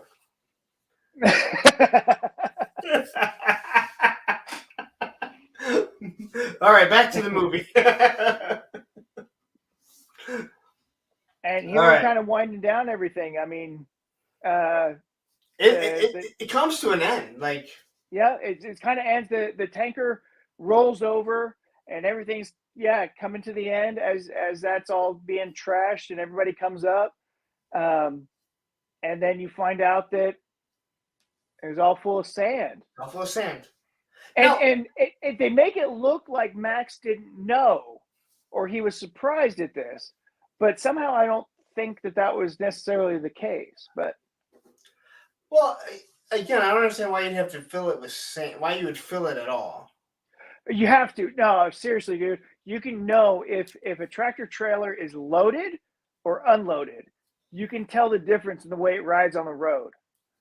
Yeah. And if you go up to Montana and during the summer season, you'll see rigs on the side of the road as you go down because the wind will come by and just blow it over because they're running empty. Oh, okay. And so you can tell a difference when a rig is loaded and not if you know anything about vehicles at all. And these guys seem to be gearheads, so they would probably know if it was loaded. That makes sense. And this shot here, I know it was a bad movie, but it looks like Megatron from Revenge of the Fallen. He's in the desert. When he transforms, he has like this big thing on the front, right? Yep. Don't get me wrong. I know it's a bad movie. I very rarely watch that movie. I haven't watched those in forever, so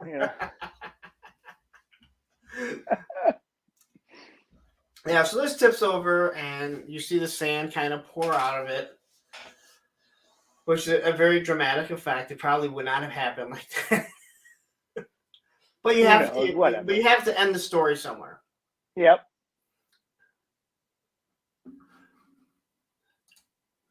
But so this is pretty much the end of the movie.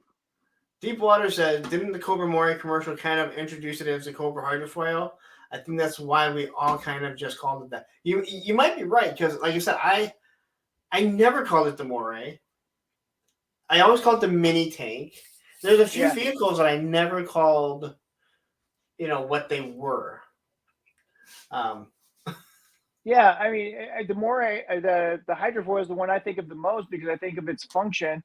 Anyway, we already talked about that. But yeah, no, it probably did call it the Cobra hydrofoil and not the Moray. Or if they did, it was like almost an afterthought. And so it never stuck in my head. If the commercial did it, then that's probably another reason why.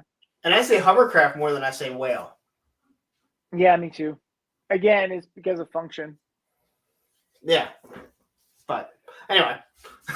But yeah, I mean, we're back to the end of the movie, and then you've got the narrator comes back, and you find out that the narrator is the feral kid, and look, he grew up to become the leader, and really everybody was escaping away with all the guzzling. Okay, all right, so fill me on that because I was talking to Tony today, and he said that in the end, that is the kid talking. Yeah. So the kid ends up being the leader of them. Right. And so it's his story. So clearly the story was told in the past. Right. Okay. All right. I didn't catch that, and Tony said said that that's the kid talking, and I thought he was saying that's the actual kid talking, but it clearly wasn't a kid talking. No. That was a narrator that got to voice it. Okay. But at the beginning and end of the movie, it's bookended with the narration, and then at the end of the movie, you realize that the narration is the kid. He said, "Yeah, that's me. Max changed my life. I grew up and I became the leader of these people after the gyrocopter passed away or whatever, because he was kind of like the leader until then." And then that creates some discrepancy because people are like, okay, the feral kid became Max in Fury Road, and the gyrocopter pilot is the same gyrocopter pilot that's in Thunderdome, but it's not. It's the same actor, but it's a different character, and they both have gyrocopters. So that's where it becomes confusing. I bought for $10 the 4 movies together, so Nice.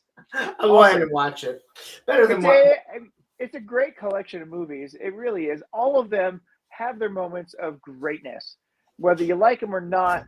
I think the first one is probably the hardest or slowest one to get through because it's clearly a 1970s movie. Yeah, it has that kind of story pacing. Road Warriors are very different because it's more action packed and more stunts and everything. Thunderdome, that's a very 80s movie in every aspect of it. And again has its moments and Walker, whatever. And then Fury Road is a very modern movie, but it has some of the best practical stunts ever put on film. And that's what George Miller is known for, is throughout his career, through these 4 movies, he has put some of the greatest stunts, car stunts, on screen. Yeah, and Deepwater says, that kid twist was such a great ending. My mind is still kind of blown with that story ending element.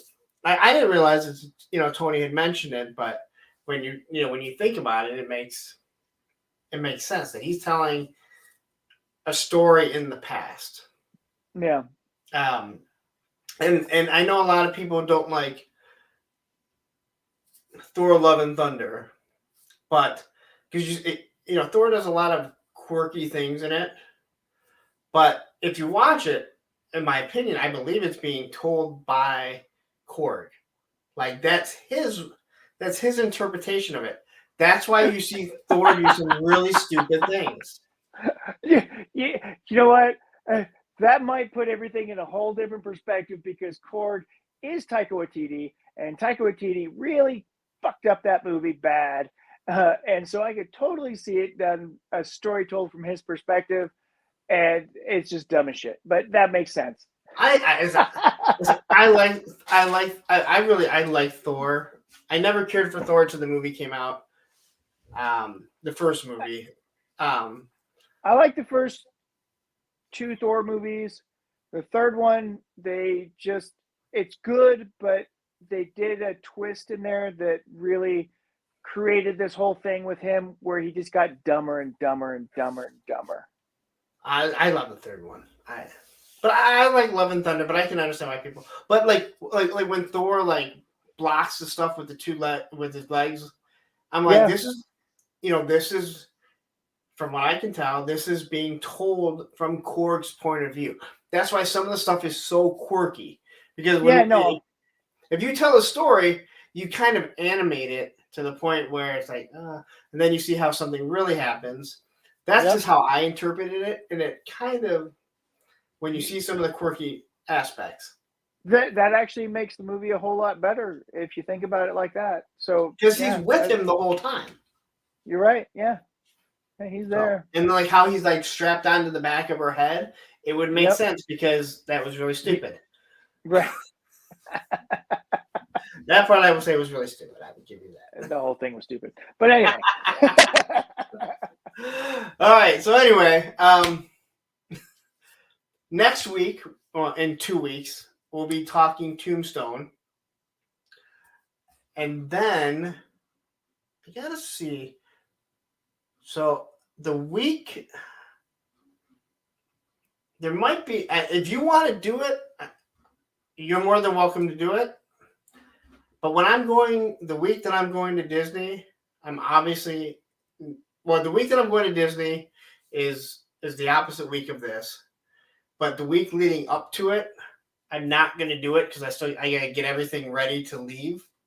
And my kids will actually be coming home that day from vacation with their mother. But I'll look at that later, I guess. So let me know if you need me to fill in. I'll be on the show. No problem. Yeah, and again, find someone that you want to do it with or whatever. It's easy. But so in 2 weeks we'll be looking at Tombstone. Again, this was a movie that I hated when I first saw it, and years later I watched it. And all my friends loved it. I'm like, this is a stupid movie. It's so stupid. And then I remember watching it again and just being like, damn, this movie is really good. Like, everything about that movie is so good. I went to the OK Corral when I was in Arizona. It is nice. Very small. Tiny. It's amazingly tiny. You can't imagine. Yeah. It is so... If you've never been to the OK Corral, it is tiny. The fact that anything happened in there other than a karate match is shocking. It's literally about the size of the G.I. Joe cell in the headquarters. That movie is awesome. I really like Wyatt Earp also. It's not as rewatchable, but it tells a more accurate tale of the Earps. But Tombstone is very much an amazing movie, and it's the best Wyatt Earp movie that's out there for sure. I've never seen Wyatt Earp. I know they came out at like the same time. Yep. Like literally the same time. Yeah. But I watched documentaries with people that have broken down, and they've talked about both movies, and they're like, there are some real historical accuracies in both movies. But again, it's kind of like when you talk to pilots. I like when I watch a lot of YouTube videos where pilots talk about Top Gun Maverick. And they say, listen, we understand this is a movie. Yeah. But the stuff they do in it is actual stuff. Well, it was all filmed practically. Some of the shit that they did with those planes is messed up. Yeah. And they said, like, there's certain things that we do that, but we're not that close. But again, you got to get it in a shot. And he's like, you go to sit down and you have to go, hey, you know what? This is a movie. But the terminology that they use, the way they fly the planes, he's like, and not just one. I watched so much stuff because I want to see what other pilots said. And these are, I mean, I'm not talking about airline pilots. I'm talking fighter pilots. It is amazing how many fighter pilots have a YouTube channel. Yeah. And so many of them were just very complimentary about it. Almost Yep. every single one of them. And even when they talked about why they didn't use the F-35, and they're like, well, really, they wanted to use the Hornet because it has a back seat, and that's the only way you can get someone in it. F-35 is a one-seater, but so they're like, when Maverick's flying, like I can tell that he's in the back seat because of how high the canopy is. Right. But you can't, you know, Right. it's all decked out. But they're like, that accuracy is really good. Yep. So, I don't know. I would so going back, another thing about Tombstone versus Wyatt Earp. Wyatt Earp may be a little more historically accurate, but it's also 3 hours and 11 minutes long. Whereas Tombstone is 2 hours and 10 minutes long. And Tombstone has an amazing amount of known actors in it, and some that you don't even realize. Like, all right, you okay? Like Brandon from 90210. Yep. Well, I mean, Michael Biehn. I mean, you know, you got. I mean, there's a whole 80s, 90s trope of Michael Biehn, Bill Paxton movies. You know, how many times can you fit those two guys in the same movie? I mean, it started back with Terminator. Oh, they're in a ton of movies together, and some of them are like secret cameos. It's like Terminator, you know, because Bill Paxton is one of the spiky-haired punks that Arnold rips his clothes off of, you know. Well, I know. He was in 3 movies with Arnold. Yep. I'm trying to but think. I mean, there's a lot of Cameron crossovers too, because Cameron loved both of those guys. So, you know, being in Aliens, being in there's a whole list of movies that they've crossed over on together. That's awesome. Where one's the Twister, you know, where one's the main star and one's a sideline character or in the background or whatever. But, you know, it's funny because they crossed over a lot of movies. Well, that is interesting. All right, so let's discuss what movies we want to put up for a vote to see what we're going to watch. And again, this will be put up on A Punk with Toys because we have way more. I have way more subscribers there than here. Hopefully, one day we can correct that.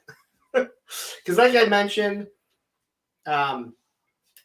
this will get turned private on Punks or A Punk with Toys in like a day or so, and everything will be over here. And eventually, we want to start doing more stuff over here.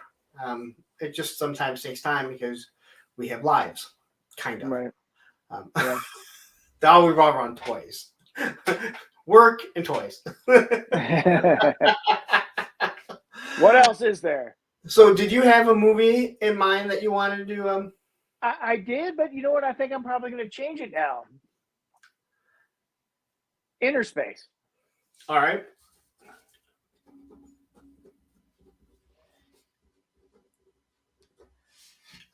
And where the heck was Anthony tonight? I hope he was saving lives. I talked to him earlier today. He was not working today. I talked to him earlier. Yeah, his daughter. Maybe I don't know. Maybe work. So, do you guys have any? Listen, this is your time to speak up of an '80s movie. I think comedies or anything with like good one-liners work really, really well. Yeah. So I hate throwing out one that I think might win. I had a few in mind. Anyone? Because if not, the two of us are going to decide. Because I like getting you guys involved. So, like 80s comedy movie, something that just kind of stands out, that has good one-liners. So I'm going to throw in. Did we put UHF up before? I don't think we put it up before, did we? I don't think we have. I know we discussed it. Ghostbusters. Somebody, Demogene put in there Ghostbusters. But we do Ghostbusters. You know what? There are more than enough. I mean, if that one got picked, there's more than enough one-liners. There's a lot of great one-liners in that movie. Yeah, let's throw UHF in there. Why not? I haven't seen that movie in forever. I introduced it to my kids. Yeah. See, they probably don't have a concept of what UHF channels are. No, they didn't.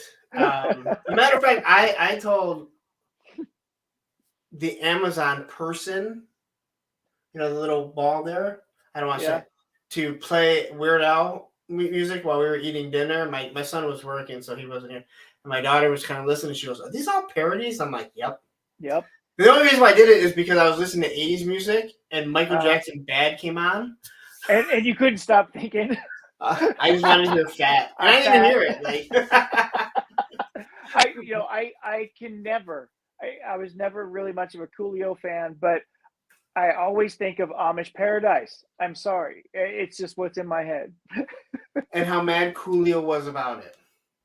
Oh, yeah. Fake mad. So mad.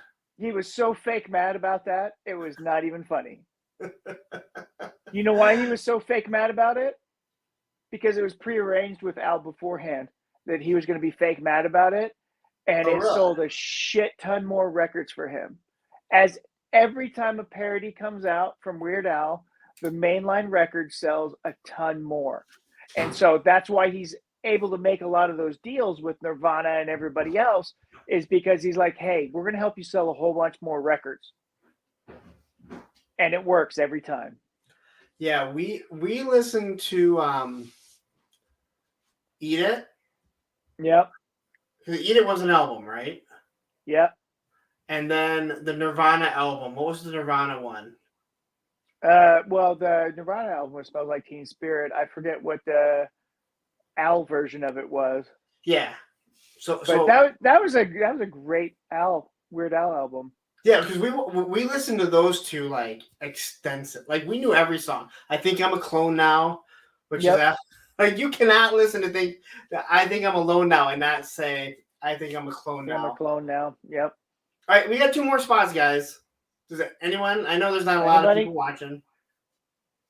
Come on, guys! I know you're watching. Come on. 80s movie. If not, listen, and because I don't like going back to one, like, hey, I want to watch this one. I'm not going to keep throwing it out there. I don't want to throw another one out that I think I might really want to. Because there's one that I really do want to do. Well, you know what? I mean, when do we come back around to some of those that missed out on the poll and put them back together? The Breakfast Club? What do you think? That's a great movie. Okay. I mean, any of the ones that have been called out before, I think need to be eligible again to be added to the list. See, I kind of forget all the ones that we, after a few weeks, you kind of forget. So we got UHF, Breakfast Club, Ghostbusters. Anyone else? You got one more spot. There's 9 people watching. 2 of them are probably us.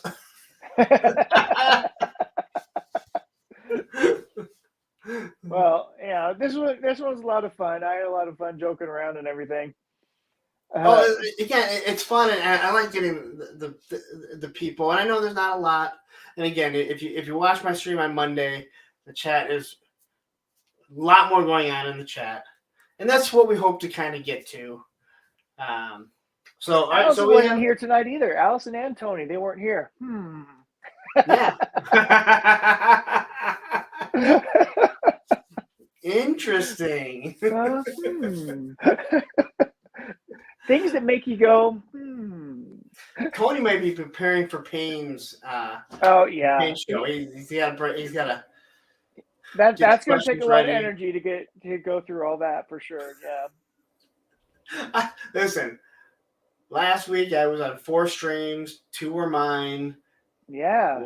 2 were other people's, and it's nice to just sit back and let everyone else do the work and just ask you questions.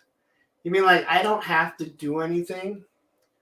Beverly Hills Cop, we can throw that in there.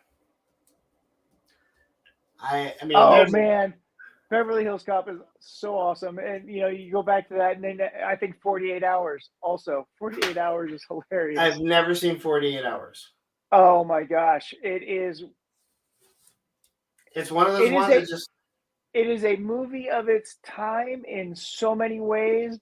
It is very inappropriate in so many ways. Well, we'll keep that in mind. So Beverly Hills Cop we'll throw on there. Again, Beverly Hills Cop I know because the beginning takes place in Detroit. Axel Foley is an amazing character. I love 3 of those movies. I don't know. I forgot if they made a 4th one. I think they made a 4th one, but Yes. 3 of those movies are awesome. No, the 3rd one was bad. You didn't like the 3rd one? If I remember correctly, we watched it, and the funniest thing about the 3rd one was I wasn't there. A bunch of my friends went and saw it, and when George Lucas has the cameo, my buddy my old friend that was a huge Star Wars fan, he jumps up and he's like, George Lucas! And no one knew that he was a cameo on it. And all my friends were like, I couldn't believe he knew it.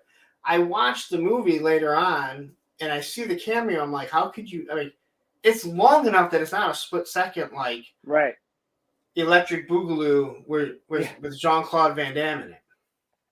You've seen that, right? Where he's dancing in the background. Oh, that's funny. No. So I think it's Breaking to Electric Boogaloo. There's a dance off, and in the back, there is this guy with a black wife beater and like black tight shorts, and he's just dancing like this, back and forth, and no lines, nothing. Have you seen JCVD? No. JCVD is a self-reflective comedy action movie. It's hilarious because there's a soliloquy that Jean-Claude does in that movie that explains his entire career. What's it on? I don't know what it's on. I bought it on DVD a long ass time ago because it's the only way I could watch it. But it's just called JCVD, and it is a dark comedy is what I would label it as, like The Foot-Fist Way or something like that. Okay, well, you're gonna have to think about that. So, all right, well, we're gonna wrap it up. Thank everyone for joining. Thank you to everyone who joined us. Deep Waters, we appreciate you for commenting and being really a part of this one tonight. It's great to see you guys. Arthur English, I know you were here earlier. Don't know who's still sticking around, but we really appreciate everybody who's coming in and saying hi, chatting with us, engaging. Invite your friends, come over and see us. Just hang out with us on a Thursday night. We really appreciate it. And come check us out. We're both on Instagram, A Punk with Toys and Mamu's Action Figure blog. See what we're doing, what we're working on, and just say hi to us sometime. We appreciate it. Take care.